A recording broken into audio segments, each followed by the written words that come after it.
Here we are in the Canterbury region, revisiting our 2015 Regional Supreme winner. Would you like to introduce yourself and the property?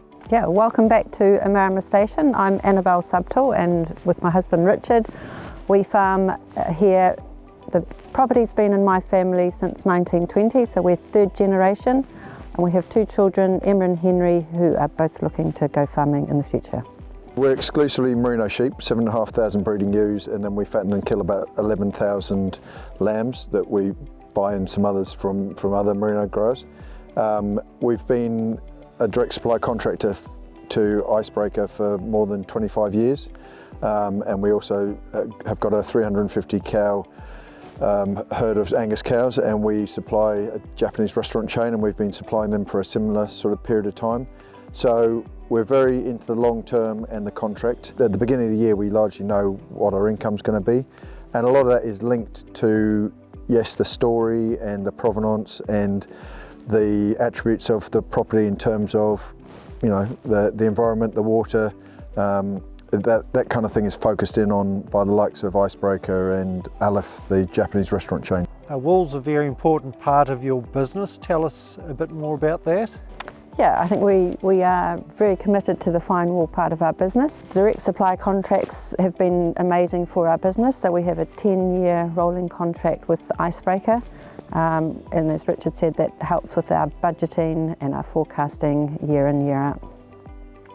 We also need to be optimistic about it because our daughter works for a wool company and our son is currently shearing, so you know, we hope there is a future for wool. What are you most proud of here? We've got two children that are very passionate about agriculture and want to continue farming, so if we can do farm succession successfully over the next 10 years, that would be a huge achievement.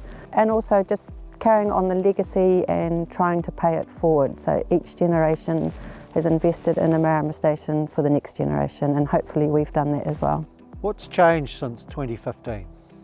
I think the regulatory environment has definitely got tougher. I mean, we're out here because we're hoping to get some footage of cows that we've just put out here that have got collars on them, which will mean that we've got virtual fencing to guarantee they don't get into the waterways. We are very happy to know that the cows aren't doing any damage out here because we monitor it so intensely, but we've got to be seen to be doing better. So I think rising to that challenge as opposed to just folding up the tent and saying we don't want to play anymore is pretty important. That's something that is getting harder and harder all the time, to be honest. Given what you're seeing with the technology now, you've got the hill in the background, do you envisage using it there in the future? Yeah, absolutely. I mean, the only downside of it is that we reckon that we'll be able to muster them without even going out there, just sort of pull the fences close to home, which it's a pretty good day out here on a horse, isn't it? So we'll definitely still do the mustering on horses. So yeah, I mean, it's technology, but hopefully technology that means we can keep doing what we've done. We're massively invested in the emotional, and hopefully that's why the kids both want to be here.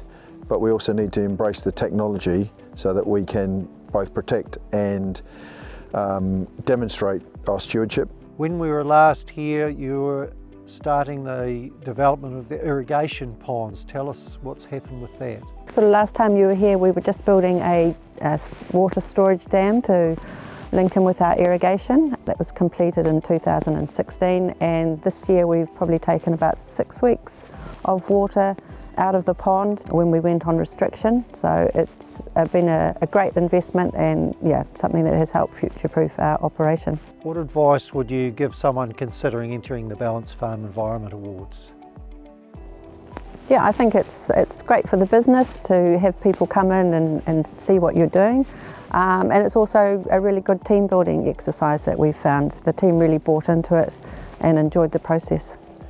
But also I think we all need to do more of representing our industry, but also establishing our social licence, and that's a word or a phrase that's bandied around a lot, but we don't exist in a bubble anymore if we ever did, and people need to tell their stories and to demonstrate how they do operate, and we don't always like doing that and we're uncomfortable doing it sometimes, but if we don't tell our stories and represent ourselves accurately, then other people will fill that vacuum with their narrative, and we end up in the background being the losers.